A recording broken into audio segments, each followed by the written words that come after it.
Hello YouTube family, नमस्ते, प्रणाम। मैं कामनी शुक्ला स्वागत करती हूँ आप सभी का अपने यूट्यूब चैनल पर। बहुत ही प्यारा भक्ति गारी गीत प्रस्तुत करने जा रहे हैं। कैसा लगे अपनी राय कमेंट बॉक्स में जरूर बताना। लेने परीक्षा सुइया के तीन देव मम धाम चले, आगे आगे जगत पिता कमलापति भगवान चले, कमलापति भगवान चले। हो लेन परीक्षा सुइया के तीन देव मम धाम चले, आगे आगे जगत पिता कमलापति भगवान चले, कमलापति भगवान चले। हो आए तीन जने मुनिवरियन सुइया के द्वारे, आए तीन जने, आए तीन जने मुनिवरियन सुइया के द्वारे, आए तीन जने।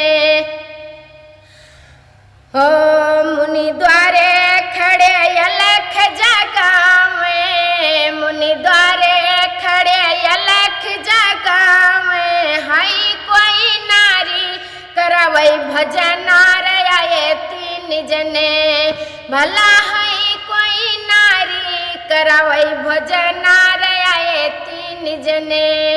आए तीन जने मुनिवरियन सुइया के द्वारे, आए तीन जने।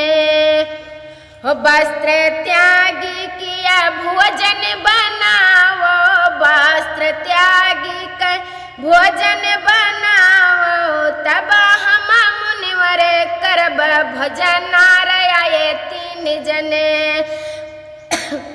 भला तब हम मुनिवर करब भोजन आए तीन जने।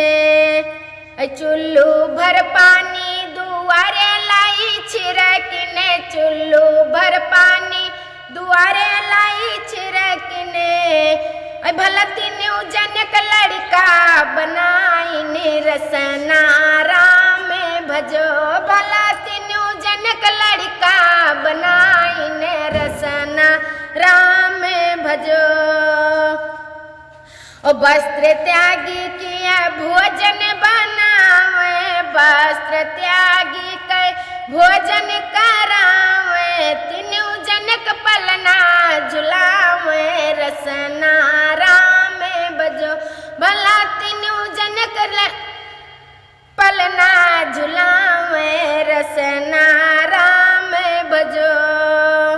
एक दिन बीते दूसरा दिन बीते, एक दिन बीते दूसरा दिन बीते, यहाँ तीनों जनक मन घबराने रसना राम भजो, भला तीनों जनक मन घबराने रसना राम भजो।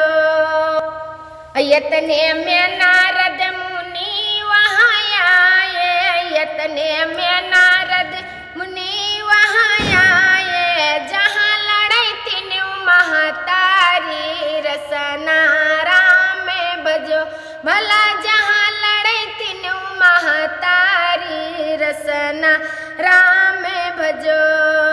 तुसे निकायन सुइया माता, तुसे निकायन सुइया माता, तीनों जनक लड़का बनावे रसना राम भजो, भला तीनों जनक लड़का बनावे रसना राम भजो। नहा कई भी जाऊँ अपने पति का, नहा कई भी जाऊँ अपने पति का, लेना परीक्षा गया है रसना राम भजो, भला लेना परीक्षा गया है रसना राम भजो। जा कर के पहुँची अनसुईया के द्वारे, जा कर के पहुँची अनसुईया के द्वारे, मैया हमरे पति का छोड़ावो रसना राम बजो, मैया हमरे पति का छोड़ावो रसना राम भजो। तू है तीन धरी नहू है तीन यही मिलियो छाट बिन आए तीन जने, उधर तू हौ तीन इधर नहू है तीन यही मिलियो छाट बिन आए तीन जने, आए तीन जने मुनिवर अनसुईया के द्वार आए तीन जने। कैसा लगा आप सभी को अपने राय कमेंट बॉक्स में जरूर बताना।